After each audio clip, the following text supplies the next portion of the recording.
తను Ravikanth Reddy political editor the Hindu మనతో పాటు కంటిన్యూ అవుతున్నారు డిబేట్లో. ఇక యాదగిరి రెడ్డి గారు మేనేజింగ్ ఎడిటర్, అలాగే అమర్నాథ్ గారు BJP spokesperson. Sir Ravikanth Reddy గారు, ఎలా అబ్జర్వ్ చేస్తున్నారు మీరు అసలు తమిళనాడు ఎన్నికలకి సంబంధించి? సినిమా వాళ్ళు అంటే కొంత ఉంటుంది, తమిళనాడులో ఎక్కువ ప్రభావం ఉన్నట్టు ఏమైనా కనిపిస్తుందా? అంటే ట్రెడిషనల్గా చూస్తే లాస్ట్ 40-50 ఇయర్స్ నుంచి చూస్తే సినిమాల ప్రభావం తమిళనాడు రాజకీయాల్లో చాలా ఉంది. దాని ప్రభావం మన కంబైన్డ్ ఆంధ్రప్రదేశ్లో కూడా పడింది. ఎన్టీ రామారావు గారు పార్టీ స్థాపించడం. బట్ మన దగ్గర ఎన్టీఆర్ గారు పోయిన తర్వాత మళ్ళీ చిరంజీవి గారు వచ్చినా కొద్దిగా ప్రభావం చూపెట్టగలిగినారు. తర్వాత పవన్ కళ్యాణ్ వచ్చారు, ఆయన కొద్దిగా ప్రభావం చూపెట్టగలిగినారు. అలాగే తమిళనాడులో ఆ ట్రెండ్ అయితే కొనసాగుతుంది. ఆ ట్రెండ్లో భాగంగా విజయ్ గారు కూడా వచ్చినారు. అయితే విజయ్ గారు గెలుస్తారని చాలామంది ఎవరు అనుకోలేదు. అయితే ఇందులో వారు గెలవడానికి ప్రధానమైన కారణం ఒకటి ఉండొచ్చు, ఏంటంటే డిఎంకేని మార్చాలనుకున్నారు ప్రజలు. డిఎంకే మార్చాలనుకున్నారు, ఆప్షన్ ఏడిఎంకే ఉంది. కానీ ఏడిఎంకేలో సినిమా వాళ్ళ ప్రభావం అంతగా లేదు, అంటే వాళ్ళ గ్లామరస్ ఫేస్ లేదు. సో ఇంకొక ఆప్షన్ ప్లస్ ఇంకోటి ఏడిఎంకే బీజేపీతో కలిసి వెళ్తుంది. సో వాళ్ళకు ఒక పెద్ద లీడర్ అంటూ పబ్లిక్ అపీల్ ఉన్న లీడర్ పెద్దగా ఏడిఎంకే లేరు.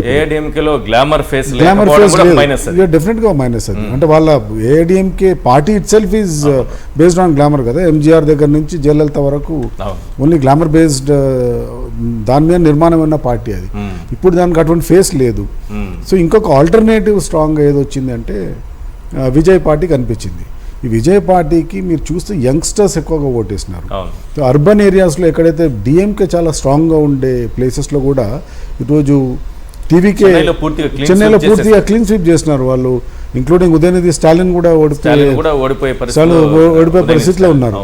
సో అర్బన్ ఏరియాస్ క్యాప్చర్ చేయడంలో ఈ 18 to 34 ఏజ్ గ్రూప్ ఏదైతే ఉందో వాళ్ళు స్ట్రాంగ్గా టీవీకేకి సపోర్ట్ చేసినారు. విజయ్ గారికి ఇంకోటి ఏంటంటే ఆయనకున్న ఫిల్మ్ గ్లామర్ కారణంగా రూరల్ ఏరియాస్లో